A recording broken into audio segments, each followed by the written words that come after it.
Alhamdulillah, salatu wassalamu ala rasulillah wa ala alihi wa sahbihi wa sallam taslima. Nah, kita kembali lagi mujalasah, duduk bareng untuk mentadaburi salah satu surah yang ada di dalam Al-Quran Al-Karim. Karena kita tahu bersama tujuan utama diturunkannya Al-Quran liyadabbaru ayatihi, agar ditadaburi ayat-ayatnya. Karena seluruh ayat Al-Quran itu adalah tibyan, penjelasan yang berkaitan dengan hablum minallah maupun hablum minan nas kita. Sehingga jika ingin meraih kebahagiaan dunia dan akhirat, maka peganglah Al-Quran, karena dia petunjuk, karena dia akan membuat kita bahagia. Allah berfirman, ma anzalna, tidaklah kami turunkan Al-Quran litashqa, untuk menyengsarakanmu wahai Nabi Muhammad, tapi untuk membahagiakan. Tapi kebanyakan kaum muslimin berpaling dari Al-Quran, karena inilah yang dikeluhkan oleh Rasulullah kepada Allah.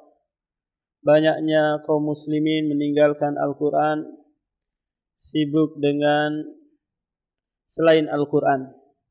Kalau di zaman kita sibuk dengan media sosial, sibuk dengan HP-nya, sehingga Al-Quran dia buka setahun sekali dalam setahun.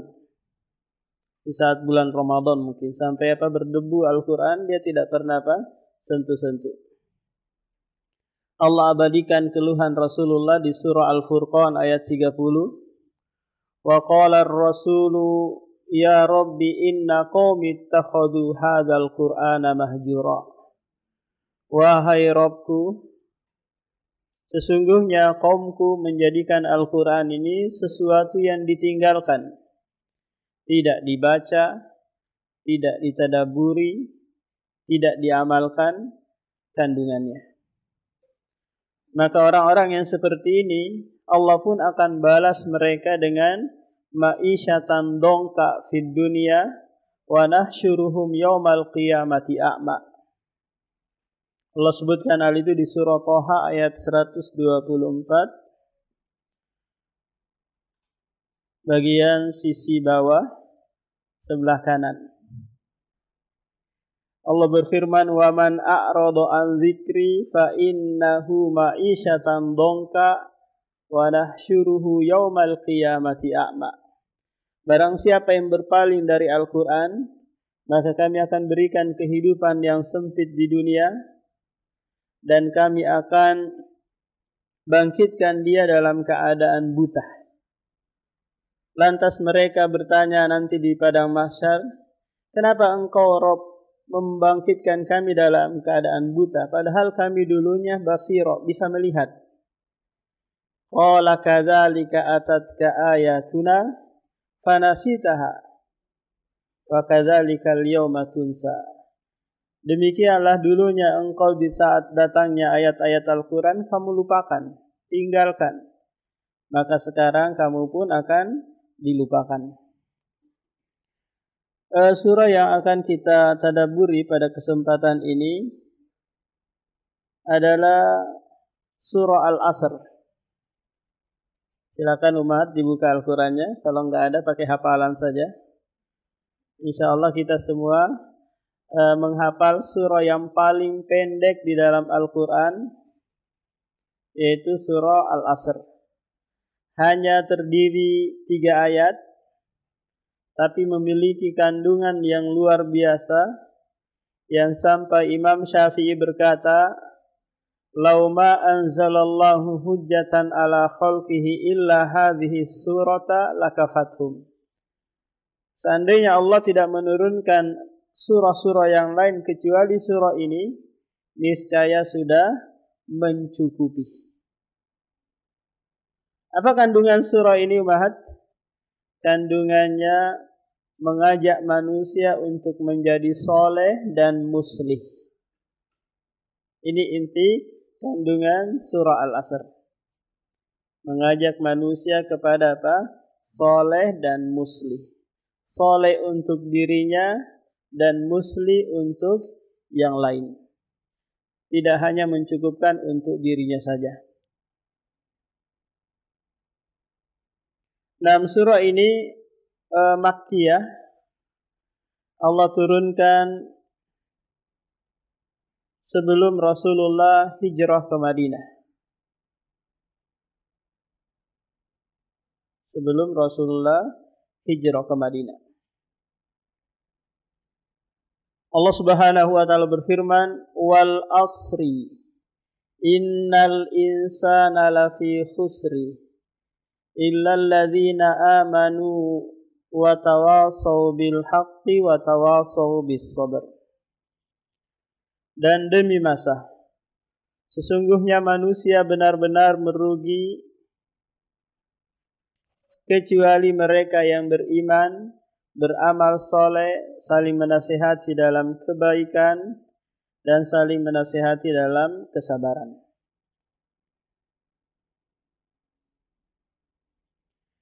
Nah, Allah Subhanahu wa taala mengawali surah ini dengan Al-Qasam. Bersumpah demi Al-Asr. Para ulama tafsir berselisih tentang Al-Asr ini maknanya apa? Ada yang mengatakan bahwa Al-Asr adalah masa. Ada pula yang mengatakan bahwa Al-Asr di sini adalah waktu asar. Waktu di mana di situ ada salat asar. Yang terpenting bahwa Allah Subhanahu wa taala bersumpah demi waktu. Allah Subhanahu wa taala sering sekali bersumpah dengan waktu yang ada. Apakah itu kadang Allah bersumpah dengan waktu malam, wal laili, waktu siang, wan nahari.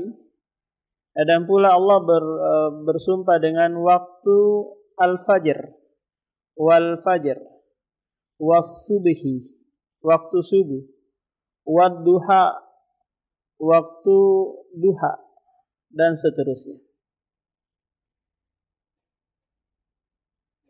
Ketika Allah Subhanahu wa taala bersumpah dengan sesuatu dari makhluknya, maka ketahuilah bahwa makhluk itu yang disumpahi oleh Allah Subhanahu wa taala itu sangat penting bagi manusia. Karena kebiasaan orang Arab ummahat bahwa tidaklah dia mendatangkan qasam atau sumpah kecuali itu adalah sesuatu hal yang penting. Beda dengan kita, jarang kita bersumpah kecuali pas mau diangkat jadi wali kota mungkin, atau jadi anggota dewan, baru disumpah. Atau berbohong, demi Allah harganya ini 10.000, padahal harganya, demi Allah modalnya 10.000, padahal modalnya 9.000. Dia menekankan apa yang dia sampaikan dengan sumpah. Nah, kalau orang Arab ummahat itu terbiasa mereka bersumpah. Wallahi, demi Allah saya belum makan. Wallahi, selalu dia awali dengan wallahi, demi Allah. Nah, kalau manusia memang bersumpahnya harus dengan nama Allah. Man halafa bi ghairillahi faqad asyraka.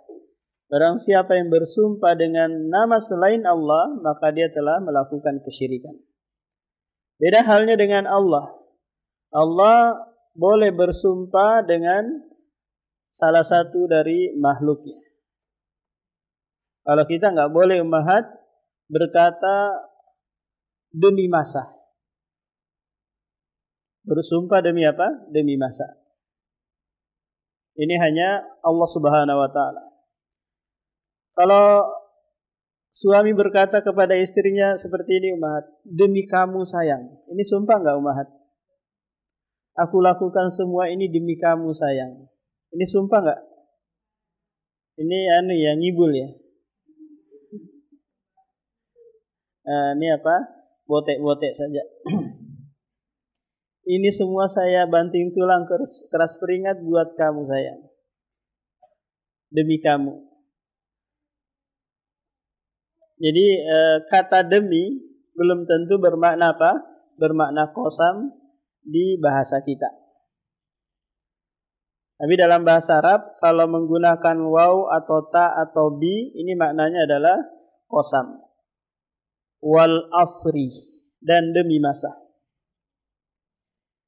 Kenapa masa yang Allah jadikan objek sumpah di ayat ini? Karena ini ternyata modal utama dalam kehidupan kita umat, nikmat yang utama dalam kehidupan kita. Tidak ada orang yang kaya kalau dia tidak punya waktu untuk bekerja, berusaha. Tidak ada ulama kalau dia tidak punya waktu untuk belajar, murojaah dan seterusnya. Tidak ada seorang ibu kalau dia tidak ada waktu untuk menikah. Paham? Ini modal utama dalam kehidupan kita. Tapi terkadang manusia mengatakan, saya tidak punya waktu. Saya tidak mau meluangkan waktu untuk itu. Ini maknanya. Padahal dia punya apa umat? Punya waktu. Karena proses terjadinya siang dan malam, ini nanti melahirkan 1 hari, 2 hari, pekan, bulan, dan seterusnya. Allah Subhanahu wa Ta'ala bersumpah demi waktu agar kita menggunakan waktu sebaik mungkin. Jatah umur kita 60 hingga 70. Sedikit sekali yang melewati 70. Umahat di sini mungkin ada yang sudah berumur 40, 30, 45 dan seterusnya. Jatah umur itu pasti akan habis karena kita lalui siang dan malam. Mau tidak mau kita akan menghabiskan umur. Kecuali dengan kita melakukan sebab-sebab tertentu yang itu nanti bisa apa? Bisa memperpanjang umur kita. Di antaranya apa umahat? Rajin-rajin ziarah. Rajin-rajin ziarah. Ziarah apa maknanya nih? Bukan ziarah kubur loh umahat ya. Karena ziarah kubur itu ini mengingatkan kematian.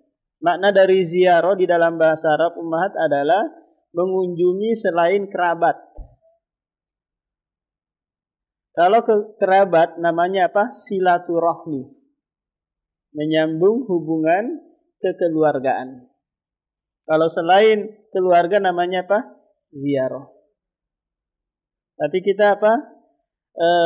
Meminjam kata ziarah ini untuk apa umahat? Kuburan, mengunjungi kuburan. Ayo ziarah yuk. Ke kubur mana? Paham?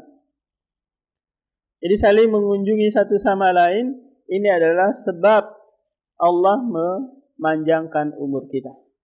Yang tadinya kita dikasih jatah mungkin 60.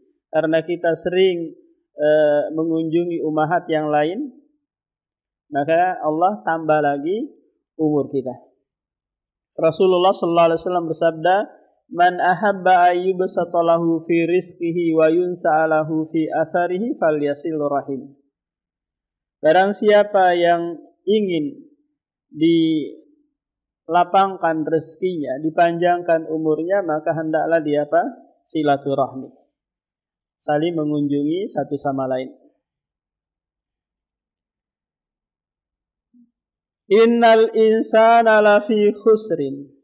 Sesungguhnya manusia benar-benar berada pada kerugian. Kerugian apa yang Allah inginkan di dalam ayat ini umat? Kerugian dalam segala hal. Kalau dia tidak memanfaatkan waktu sebaik mungkin. Siapapun manusianya, orang kafirnya kah, muslimnya kah, musyriknya kah. Kalau mereka tidak menggunakan waktu sebaik mungkin untuk urusan dunia dan akhiratnya, maka dia pasti akan merugi. Karena waktu adalah pokok utama dalam kehidupan kita. Tadi pagi umahat kita melakukan aktivitas gitu. Sebelum berangkat ke sini, maka waktu yang tadi pagi itu tidak akan pernah akan kembali. Apalagi waktu subuh, waktu maghrib, waktu isya, semuanya akan berlalu, tidak akan kembali lagi. Meskipun kita berharap akan kembali masa muda kita, akan kembali masa kemarin, itu tidak akan pernah kembali.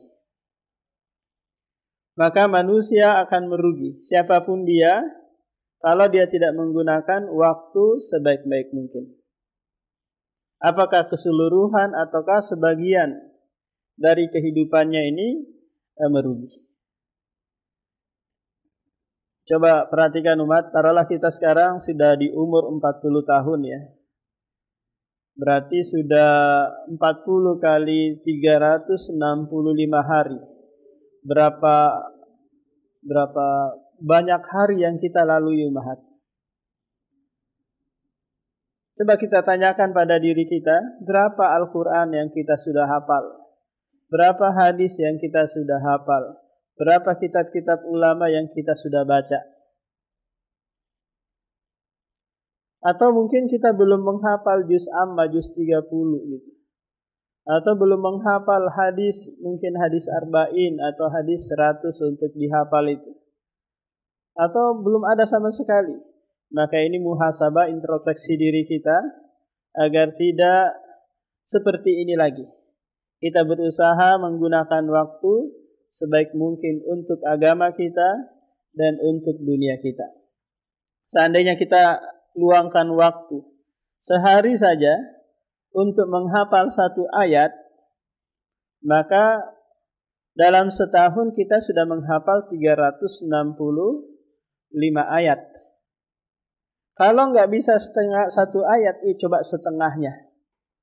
Setengah ayat, luangkan menghafal. Maka dalam setahun kita sudah menghafal 160 lebih ayat. Sudah 1 juz. Tapi karena waktu berlalu begitu saja, nggak kita sempatkan untuk menghafal, apalagi mentadaburinya, maka berlalu waktu, kita tidak memiliki hafalan, tidak memiliki bacaan yang luas, sementara waktu berlalu begitu saja. Illal ladzina amanu wa amilus solihati wa tawasaw bil haqqi wa tawasaw bis sabr. Illa, kecuali ini adalah sesuatu yang dikeluarkan dari manusia yang merugi. Manusia yang merugi hanya 4 sifat dari manusia yang tidak mengalami kerugian dari waktu-waktu yang dia lalui atau lewati. Siapa mereka? Yang pertama adalah illal ladzina amanu, orang-orang yang beriman. Mereka tidak merugi dalam hal waktu. Berarti umahat orang kafir, orang musyrik, orang majusi gitu, non-Islam, semuanya merugi. Merugi. Sebanyak apapun yang mereka kumpulkan, mereka habiskan waktunya untuk mengumpulkan dunia, maka semua tidak dianggap oleh Allah Subhanahu wa taala. Tidak akan bisa menolong dia dari azab Allah Subhanahu wa taala. Yauma la yanfa'u malu wala banun. Hari di mana tidak lagi bermanfaat harta dan anak untuk menebus setiap kesalahan yang kita lakukan di dunia. Nah, siapa mereka orang-orang yang beriman itu yang diinginkan oleh Allah Subhanahu wa taala di sini? Adalah mereka yang beriman dan memiliki aslul iman pada dirinya. Dasar iman pada dirinya ada. Iman itu umahat, secara bahasa maknanya adalah at-tasdik, pembenaran. Secara istilah iman itu adalah pembenaran dalam hati. Kemudian diucapkan oleh lisan, dan diamalkan oleh anggota tubuh. Ini adalah apa ummahat? Iman. 3 hal ini harus ada pada diri kita kalau kita mau dianggap sebagai seorang yang mukmin, orang yang beriman. Yang aslul iman ada pada diri kita. Kalau sekiranya kita hanya membenarkan dalam hati ummahat, tapi tidak mengucapkan dengan lisan, maka kita bukan seorang mukmin. Kita orang bukan mukmin. Sebaliknya, kita hanya mengucapkan semata, tapi tidak membenarkan di dalam hati, maka ini adalah orang munafik.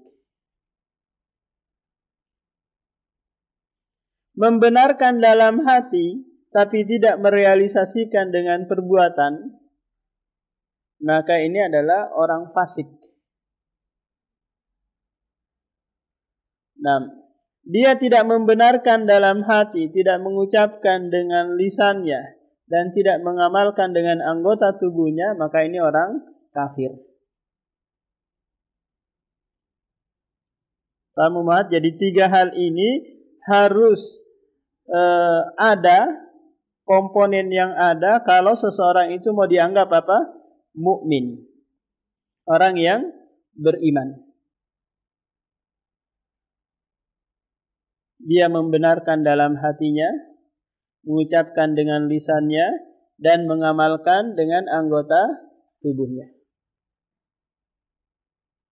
Membenarkan tentang adanya Allah, kemudian mengucapkan asyhadu an la ilaha illallah, dan mengamalkan setiap perintah dan menjauhi setiap larangannya. Barulah dianggap dia sebagai apa ummahat? Mukmin.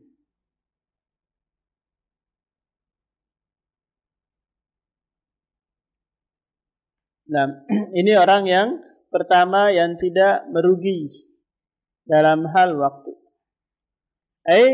Keimanan dia itu akan membuat dia bahagia di dunia dan di akhirat kelak. Dia akan tidak stres, tidak cemas, tidak bersedih dengan kehidupan yang dia jalani. Dia tidak akan mengalami penyakit kejiwaan.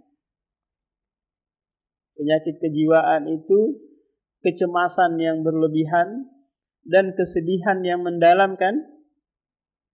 Dan ummahat, kalau ada seorang istri gitu baru diceraikan oleh suaminya, sedih banget. Kemudian depresi atau cemas kalau nanti nikah yang kedua kalinya lagi mendapatkan suami yang sama, akhirnya jadi janda 2 kali dia. Maka orang yang beriman, apapun kondisi dia, kecemasan, depresi, kemudian kesedihan yang telah berlalu itu akan dia tepis. Karena dia tahu bahwa semua ini adalah takdir ilahi, pilihan Allah yang terbaik untuknya. Dia hanya senantiasa menggantungkan hidupnya kepada Allah Subhanahu wa taala karena keimanannya tadi. Kemudian yang kedua umat ini adalah turunan dari iman. Wa amilus solihat, orang-orang yang beramal soleh. Orang yang beriman itu harus melahirkan amal soleh pada dirinya. Tidak boleh dia hanya membenarkan saja, tapi harus membuahkan amalan. Dia harus melakukan amalan soleh. Apakah itu yang berkaitan dengan hablum minallah ataukah hablum minannas? Nah, dia berusaha melakukan amalan soleh. Jadi amalan itu dianggap soleh ummahat kalau memenuhi 2 syarat yang sebagaimana kita telah ketahui. Dia harus ikhlas dan mutaba'ah. mengikuti tuntunan Rasulullah sallallahu alaihi wasallam. Barulah dia dianggap apa? Soleh, layak untuk diterima. Karena amalan soleh sangat banyak umahat, usahakan melakukan amalan soleh yang sedikit tapi banyak pahalanya. Yang sedikit tapi continue, istiqomah. Nah, kalau Rasulullah sallallahu alaihi wasallam keluar salat subuh gitu dan mendapati salah seorang istrinya zikir di tempat salatnya, zikir gitu. Pulang mau mendekati duhur, Rasulullah pulang gitu, mendapati lagi istrinya ini masih dalam kondisi zikir. Nama istrinya adalah Juwairiyah. Kata Rasulullah, aku kan sudah ngajarin kamu. Seandainya engkau membaca yang aku ajarkan itu, niscaya sudah mengganti bahkan lebih daripada kamu zikir mulai dari tadi subuh hingga sekarang. Apa itu? Subhanallahi wa bihamdi adada khalqi wa ridha nafsi wa zinata arsy wa midada kalimati. Ini 4 kalimat ya Allah ajarkan. Dan ini sudah mencukupi dari kamu daripada kamu zikir dari subuh sampai sekarang. Padahal kerjaan yang lain masih banyak. Paham umat? Kita berusaha untuk apa? Untuk mengerjakan amalan yang itu sedikit tapi banyak pahalanya. Sedikit tapi banyak pahalanya, sedikit tapi kita bisa istiqomah. Terus melaksanakan amalan tersebut. Salat malam. Mungkin kita nggak bisa 11 rakaat atau 20 rakaat. Kita hanya bisa 1 rakaat saja mungkin, witir. Ya sudah, continue. Istiqomah dalam satu amalan itu. Karena Allah melihat pada apa umat? Pada yang diistiqomahkan. Ahabbul a'mali ilallahi adwamuha wa in qalla. Amalan yang paling dicintai oleh Allah adalah amalan yang continue sedikit meskipun sedikit. Istiqomah tapi apa? Sedikit. Sedikit tapi istiqomah. Ini yang apa umat? Yang dicintai oleh Allah. Daripada kita sholat 20 rakaat, sholat malam 20 rakaat, setelah itu nggak sholat lagi. Nanti pas Ramadan taraweh. Habis taraweh selesai pulang, nggak ada lagi sudah kegiatan sholat malam. Padahal itu adalah da'abus sholihin, kebiasaan orang-orang yang soleh dari kalangan salafus soleh. Nah, perhatikan ini umat, Allah Subhanahu wa taala senantiasa menggandengkan 2 hal ini, iman dan amal. Karena ternyata 2 hal ini harus saling mendukung satu sama lain. Iman harus membuahkan amal, amal harus ditopang dengan keimanan. Iman harus membuahkan amal, amal harus ditopang dengan apa umat? Dengan keimanan. Karena ternyata inilah nanti yang membuat istiqomah dalam amalan. Kenapa? Karena ada dasar iman di saat kita beramal. Maka Allah Subhanahu wa taala di berbagai ayat Al-Qur'an tatkala memerintahkan seorang itu beramal, maka Allah awali dengan iman. Ya ayyuhalladzina amanu aqimus shalah. Ya ayyuhalladzina amanu kutiba alaikumusiyam dan seterusnya. Ternyata umahat, 2 hal ini merupakan solusi dari setiap permasalahan hidup yang kita hadapi. Kita sekarang umahat ketakutan kalau sekiranya anak kita dipegangin HP. Ya kan? Karena takut anak kita nanti buka sembarangan, melalang buana kemana-mana gitu, nggak keluar. Tapi di dalam dia pacaran dengan orang Iran, dengan orang Yahudi dan yang lainnya dari apa? Dari media sosial. Kita apa umat? Takut, cemas kalau anak itu apa? Pegang HP. Sementara kita ajarkan dia untuk megang HP. Apa itu? Kita perlihatkan dia pegang HP. Kita sendiri melakukan hal tersebut. Maka solusinya umahat, ajarkan dia tentang iman, maka dia pasti akan menggunakan HP sesuai fungsinya, sesuai kebutuhannya. Dia tidak berani buka macam-macam dari HP yang dia miliki itu, karena dia tahu sedang diawasi oleh Allah, sedang dilihat oleh Allah atas perbuatannya tersebut. Kita mungkin hidup di lingkungan yang Masya Allah, anak-anaknya ada yang suka ngelem, ada yang suka main sabu-sabu, ada yang suka judi, dan seterusnya. Kita takut anak kita kalau sekiranya dia keluar terpengaruh dengan apa? Anak-anak komplek, anak-anak lingkungan. Kita bekali saja anak kita dengan iman, maka dia bisa apa? Menjaga diri dan sekaligus bisa merubah lingkungan yang ada. Kalau apa Mat? Kalau bekal imannya sudah kuat. Kita terkadang lebih aman kalau menitip anak kita di pondok pesantren kan umahat ya. Insya Allah bengkel apa? Bengkel manusia, perbaikan. Anak kita bisa baik. Ternyata banyak juga anak pulang dari pondok pesantren, dia jadi homo, dia jadi lesbi, dia jadi macam-macam. Yang sebelum masuk pondok dia baik-baik aja. Kok keluar dari pondok seperti ini? Ternyata pondok itu bukanlah tempat perbaikan. Terkadang juga apa? Dia merusak anak kita. Maka senantiasa bekali anak dengan apa? Dengan iman dan amal ini. Suami kita, kalau sekiranya tidak dibekali dengan dua hal ini, maka di lapangan gitu, di tempat kerjanya, dia akan melakukan hal-hal yang itu akan melanggar syariat. Allah Subhanahu wa taala berfirman dalam surah An-Nahl ayat 97,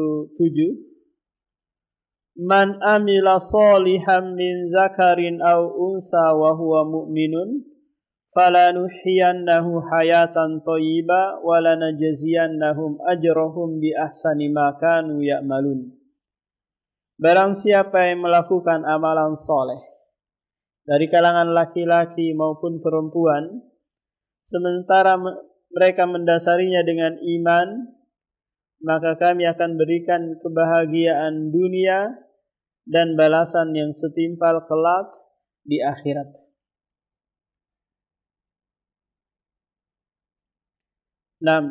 Iman dan amal. Kira-kira umahat, orang yang beriman tapi tidak beramal, kira-kira dia akan merugi enggak? Merugi.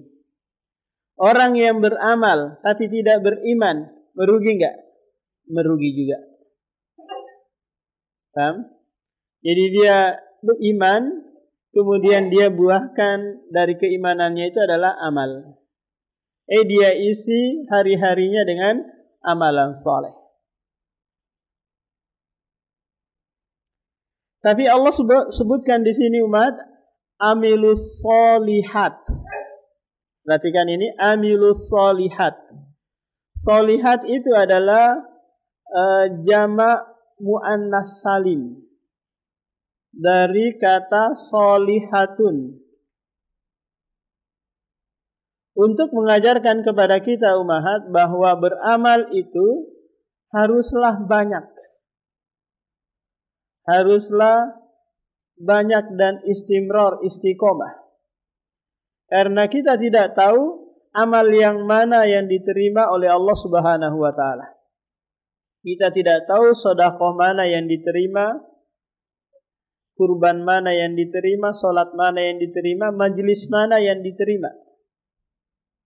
Karena kalau sekiranya ada satu saja yang diterima oleh Allah, maka ini adalah bukti kita seorang yang bertakwa. Seorang yang bertakwa. Tapi Allah rahasiakan itu untuk menjelaskan kepada kita bahwa kita terus beramal. Kapan terakhir kita beramal, ummahat? Ketika malakul maut datang.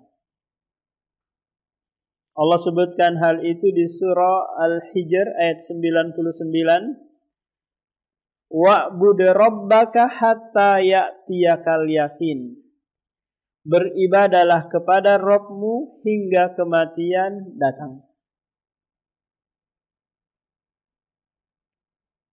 Karena kita tidak tahu apakah kondisi kita seperti ini terus, ataukah besok kita sudah berubah, atau lusa atau bulan depan kita sudah tidak lagi hadir di majelis ilmu, sibuk dengan dagangan di TikTok, sibuk dengan urusan dunia, jauh dari majelis ilmu. Akhirnya sedikit demi sedikit membuka kebiasaan baiknya.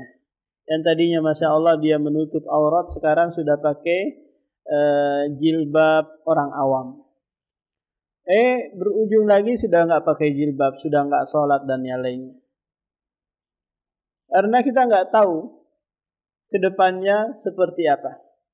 Wallahu ya'lamu wa antum la ta'lamun. Allah yang maha mengetahui sementara kalian tidak mengetahuinya.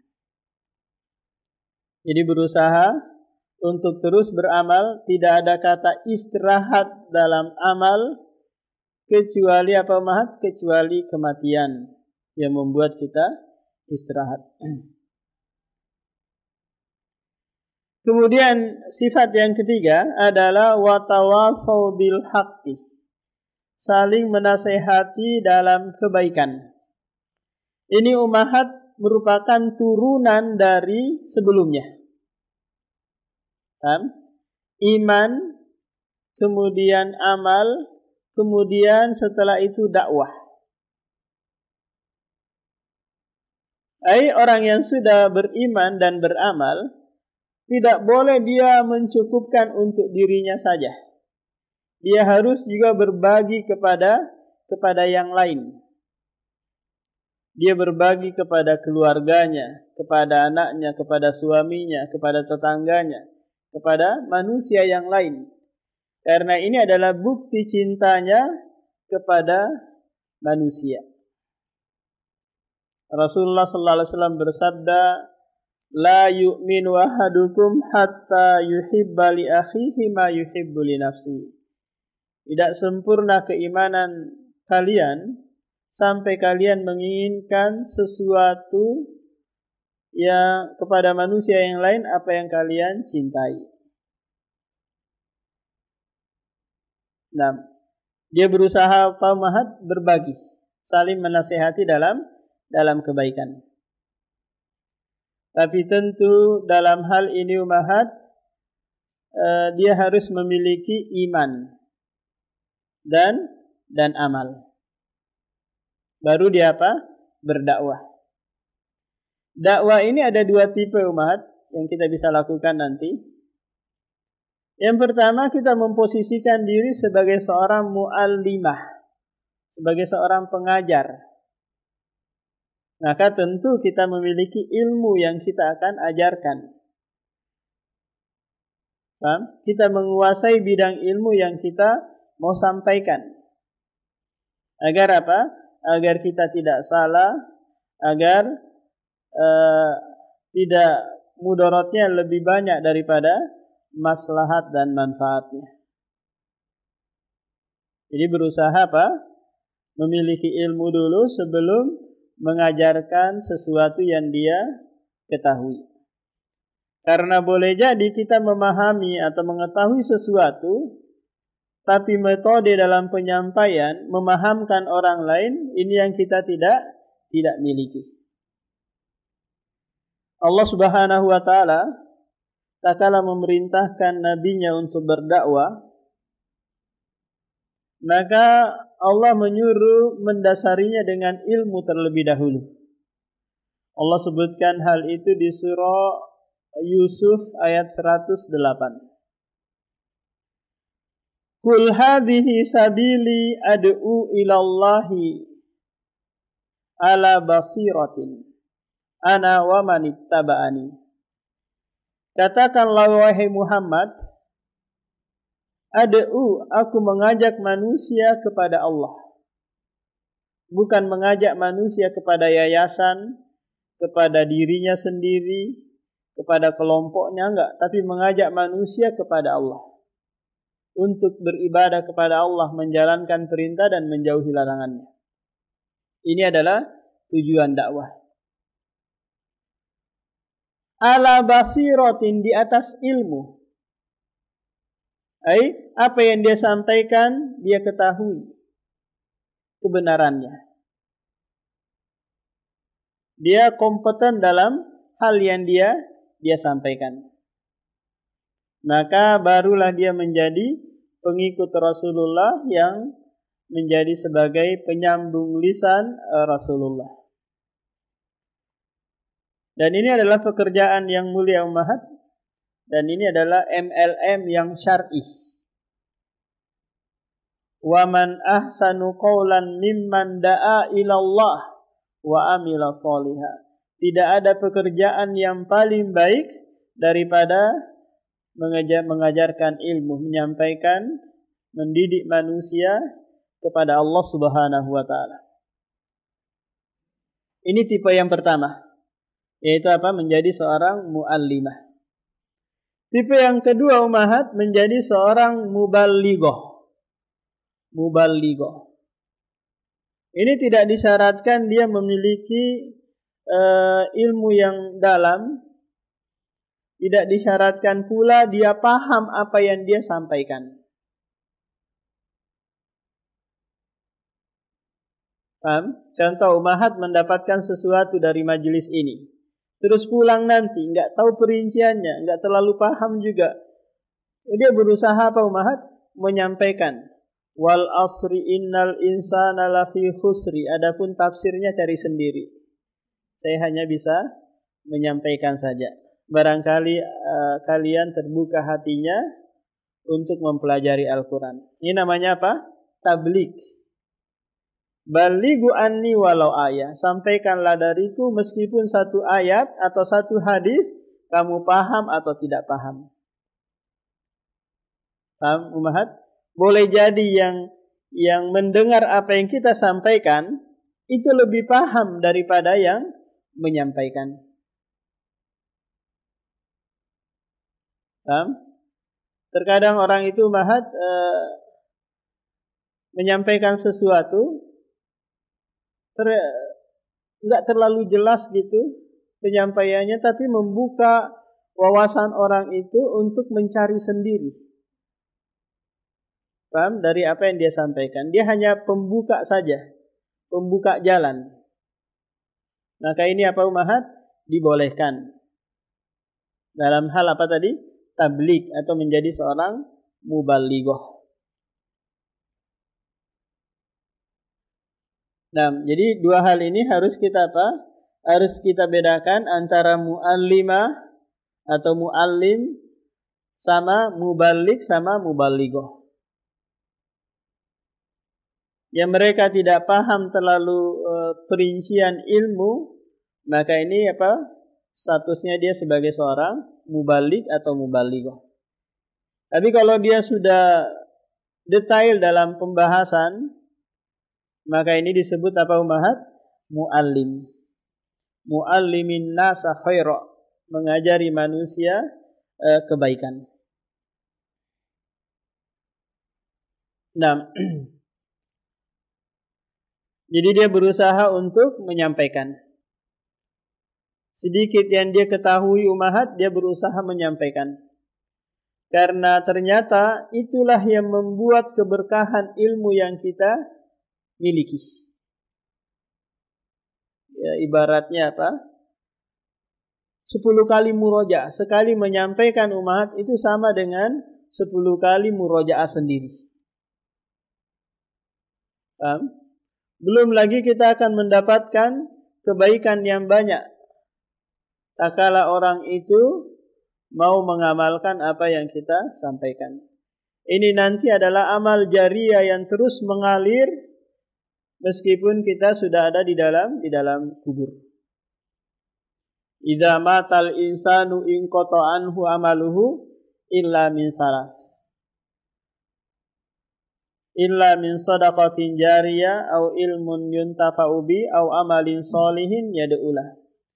Apabila manusia meninggal dunia, maka terputuslah kebiasaan dia di dunia, kecuali ada 3 yang dia tidak mengamalkan tapi amalannya, pahalanya terus mengalir. Di antaranya adalah ilmu yang dulu pernah dia ajarkan.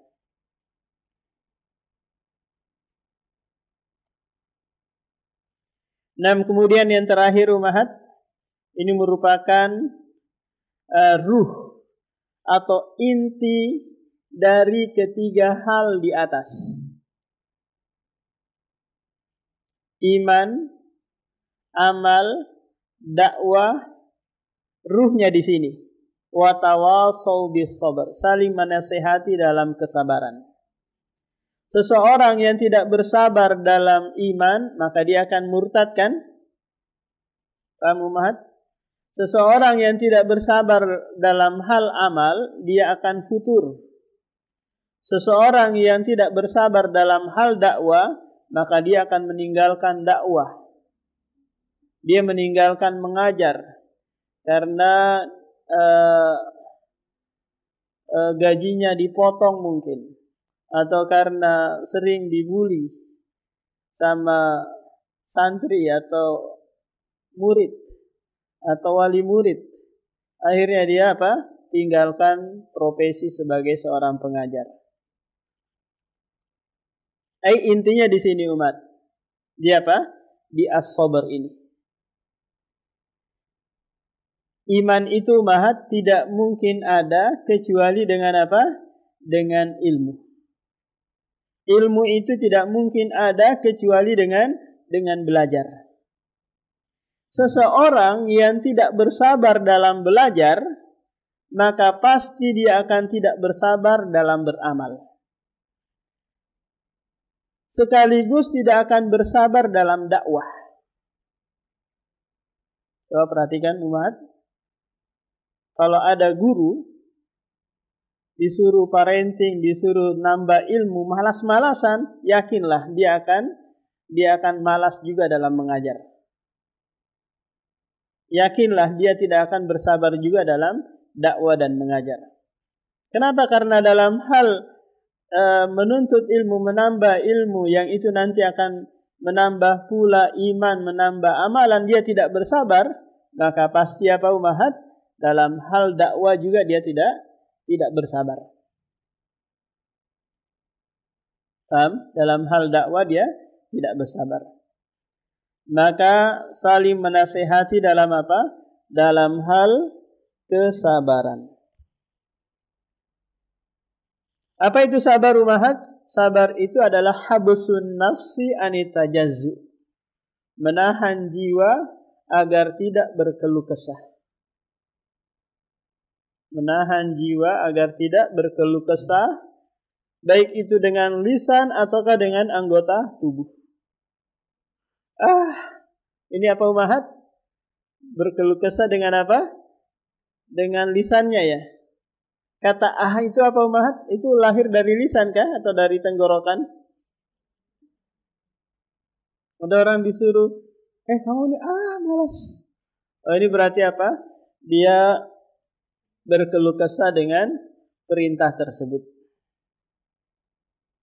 Jadi sabar adalah habsun nafsi anitajazzu. Menahan jiwa agar tidak berkeluh kesah. Dan objek yang nanti kita bersabar dengannya itu ada 3 umahat. Yang pertama adalah as-sabru ala fi'li ta'ah. As-sabru ala ta'ah hatta yaf'alaha. Bersabar dalam ketaatan hingga dia melakukannya. Kenapa umahat kita harus bersabar dalam amalan dan ketaatan? Karena ternyata beramal itu susah. Beramal itu berat. Karena hawa nafsu kita ingin membuat kita leha-lehai, santai-santai, nggak mau apa? Nggak mau susah-susah. Contoh dalam hal kajian saja umahat. Menghadiri majelis ilmu itu kan membutuhkan bensin, tenaga untuk mendatangi majelis ilmu kan umahat ya. Padahal kita di rumah bisa dengarkan YouTube sambil ngopi-ngopi, sambil baring-baring, terus tidur kan? Bisa kan umahat belajar di rumah? Kok ngapain susah-susah harus datang ke majelis ilmu? Iya, karena ingin meraih keberkahan majelis ilmu, bertemu dengan orang-orang yang baik, orang-orang yang soleha. Kalau di rumah siapa yang ngontrol, siapa yang mengawasi? Kalau di sini nggak mungkin kita sambil ngopi-ngopi kan? Atau sambil baring-baring dengarkan kajian. Di rumah nggak ada malaikat yang mengepakkan sayapnya menaungi majelis ilmu di rumah sana. Nggak turun juga sakinah, ketenangan. Paham? Jadi senantiasa bersabar dalam ketaatan. Karena musuh utama yang senantiasa menghalangi kita untuk taat adalah hawa nafsu dan setan. Berusaha membisikkan kita agar kita meninggalkan ketaatan ini. Maka jiwa harus apa umat? Harus dipaksa untuk taat. Kalau tidak, maka dia akan berusaha pada tabiatnya, yaitu ingin santai, ingin leha-lehai dan seterusnya. Yang kedua umahat adalah bersabar dalam hal maksiat hingga dia meninggalkannya. Bersabar dalam hal maksiat hingga dia meninggalkannya.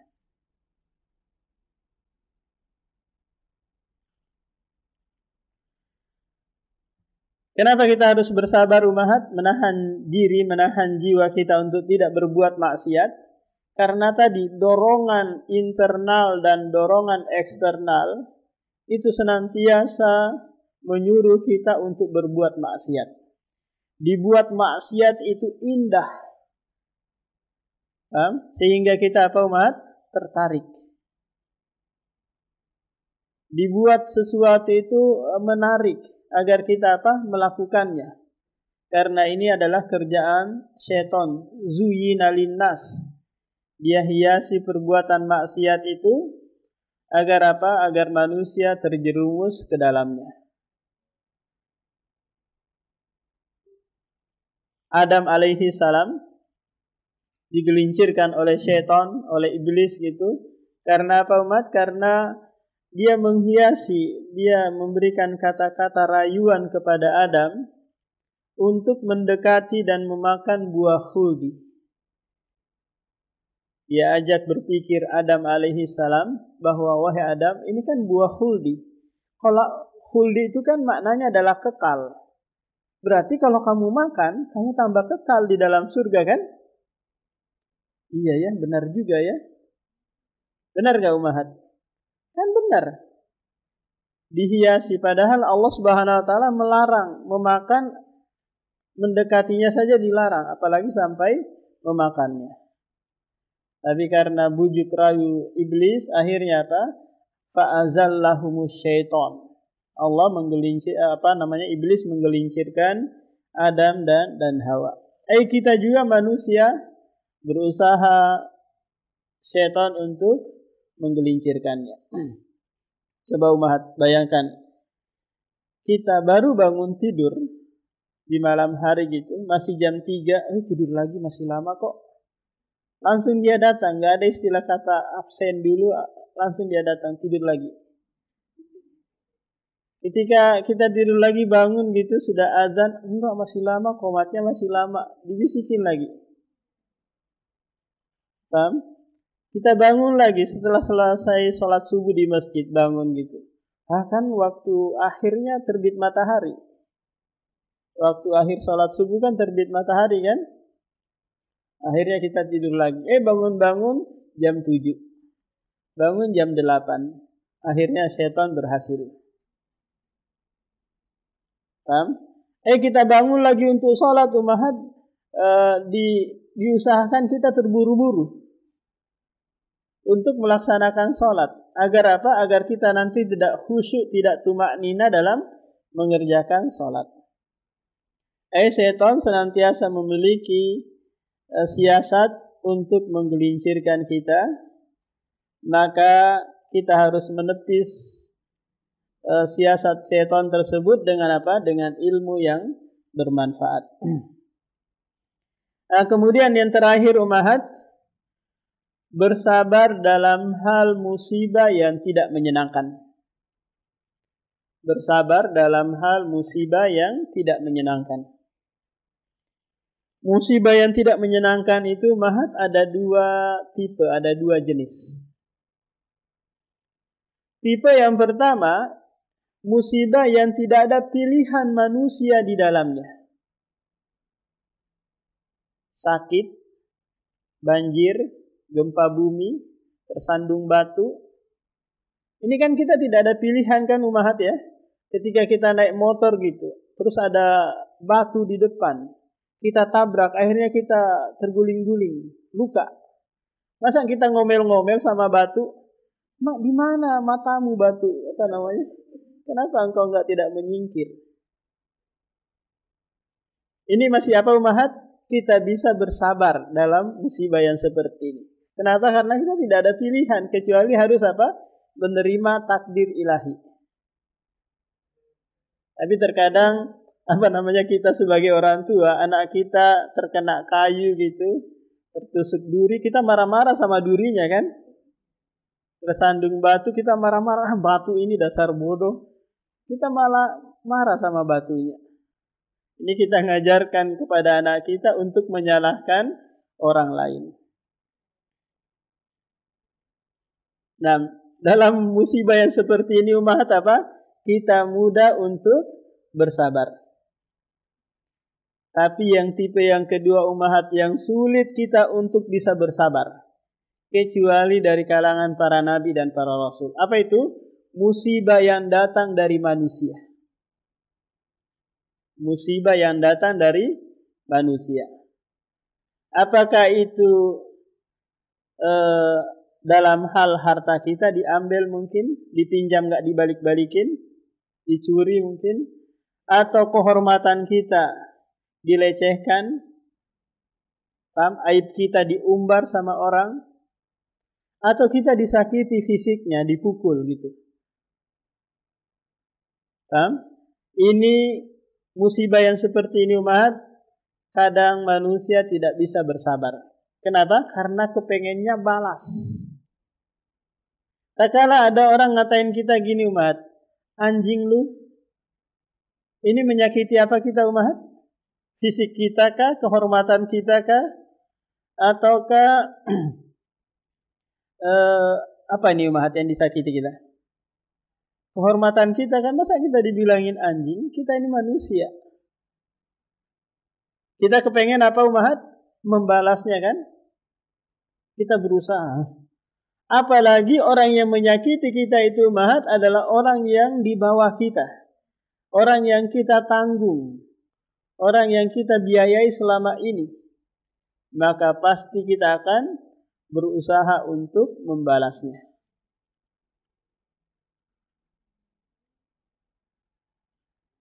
Ketika ada seorang istri gitu, yang dia berusaha setia dengan suaminya, berusaha melayani, mengorbankan waktu, tenaga, dan pikirannya untuk setia dengan suaminya. Tapi ternyata umat suaminya selingkuh. Suaminya jajan di luar sana. Sakit gak umat? Sakit banget kan? Kenapa? Karena ini adalah musibah yang datang dari manusia, bahkan orang yang paling dekat dengan kita. Lantas bagaimana nih umat solusinya? tak kala kita menghadapi musibah yang seperti ini yang kita sulit untuk bersabar dengannya. Maka ini terkadang yang membuat orang itu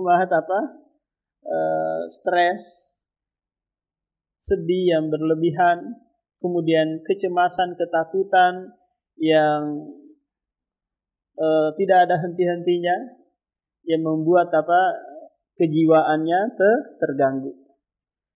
Ibnu Taimiyah rahimahullah membuat kitab namanya Al-Qaidatu fis Sabri. Ada 20 kaidah disebutkan di sana untuk menghadapi atau solusi menghadapi musibah yang seperti ini umat. Ya, musibah yang datang dari apa? Dari manusia. Ada 20 disebutkan, yang intinya ada 5. Poin pokoknya ada di 5 kaidah. Yang pertama adalah kita berusaha melihat bahwa ini adalah takdir Allah. Takdir Allah. Karena tidaklah terjadi hal yang baik maupun yang buruk umahat di alam semesta ini, melainkan itu adalah takdir Allah kan? Nah, takdir Allah. Maka kita introspeksi diri. Senantiasa husnudzon, berprasangka baik terhadap takdir Allah. Karena tidaklah Allah menimpakan musibah kecuali itu ada hikmahnya. Kita lihat kepada perbuatan Allah ini umat. Jangan lihat kepada perbuatan manusia. Karena kalau melihat kepada perbuatan manusia, kita tambah sakit. Kita tambah apa umat? Tambah sakit. Lihat wajahnya si dia. Umat? Tambah apa? Tambah rasanya gimana gitu. Apalagi sesama majelis ilmu. Yang hampir setiap kajian ketemu dengan dia. Ternyata dia gibahin, ceritakan yang nggak benar di sana tentang dirinya. Sakit nggak umat? Sakit. Tapi jangan lihat ke dia, lihat kepada ini adalah takdir Allah. Ada hikmah, ada kebaikan pasti yang akan Allah siapkan untuk saya. Yang kedua umat, lihat bahwa ini adalah sebab dosa Anda. Karena tidaklah musibah itu terjadi illa bima kasabat aidikum, kecuali karena sebab dosamu. Sehingga Anda nanti lebih fokus untuk beristighfar, meminta ampun dan bertobat kepada Allah. Jangan lihat orang yang dia memang itu kok kayak gitu sama saya, memang dia wataknya seperti itu. Terlihat lebih lebih melihat pada diri. Jangan-jangan ini adalah sebab dosa saya, sebab dosa masa lalu yang ini Allah balas sekarang. Mungkin Allah balas sekarang, nanti di akhirat Allah tidak balas. Jadi sibuk introspeksi diri bahwa ini adalah sebab dosanya. Ketika suami kita tidak lagi menyenangkan, suami kita kepengennya poligami aja terus umat. Kepengennya nikah aja. Kenapa ya? Jangan bertanya kecuali tanyakan diri Anda. Kenapa suami saya kepengen poligami? Apakah karena masakan saya kurang enak di rumah sehingga dia kepengen jajan di warung? Ataukah saya kurang memperhatikan dia, memberikan servis kepada dia sehingga dia mencari yang lain? Sibuk apa umahat? Urusin diri sendiri, introspeksi diri. Kemudian yang ketiga, lihat pahala yang besar bagi mereka yang mau bersabar terhadap musibah. Pahala yang besar yang Allah siapkan. Innama yuwaffas sabiruna ajrahum bighairi hisab. Sesungguhnya Allah menyiapkan pahala bagi yang bersabar pahala yang tidak ada putus-putusnya. Pahala yang tidak ada putus-putusnya. Innallaha ma'as sabirin. Sesungguhnya Allah akan bersama dengan orang-orang yang bersabar. Kemudian yang keempat, ummahat, lihat bahwa ketika engkau membalas, maka yang ada hanyalah kehinaan yang engkau akan dapati. Ketika ummahat membalas musibah yang ditimpakan dari manusia tadi, membalas gitu, maka Anda tambah kehinaan yang Anda dapati, bahkan lebih hina daripada orang yang menyakiti tadi. Contoh, kita dikatain anjing tadi, umat. Kalau kita balas, kita terkadang istitolah dalam membalaskan. Istitolah itu memanjang-manjangkan. Iya, kamu anjing, babi, monyet. Akhirnya dia berbuat zalim. Kalau balas hal yang sama, jangan berlebihan dalam membalas. Allah sebutkan hal itu di surah Asy-Syura ayat 40, umat. Allah berfirman, wa jazaa'u sayyi'atin sayyi'atun mislu. Balasan keburukan itu dengan keburukan yang sama. Ini yang adil. Faman afa wa aslaha, barang siapa yang memaafkan dan memperbaiki, maka fa'ajruhu 'ala Allah, pahalanya datang dari Allah. Ketika kita diejek, disakiti, dia belum datang minta maaf, umahat, kita langsung memaafkan dia, selesai, kita langsung tenang kan? Enggak mikirin. Tagoful itu maknanya adalah menganggap tidak ada saja.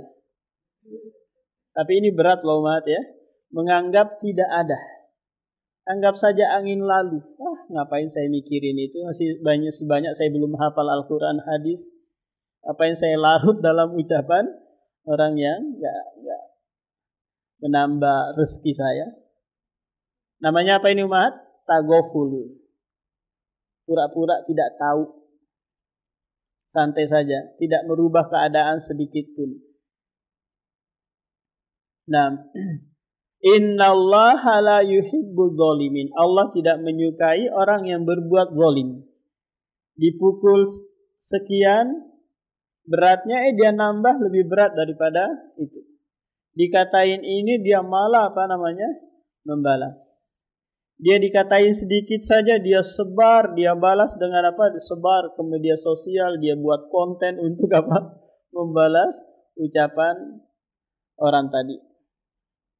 Maka ini umahat, membuat kita habis waktu dalam hal yang tidak akan habisnya.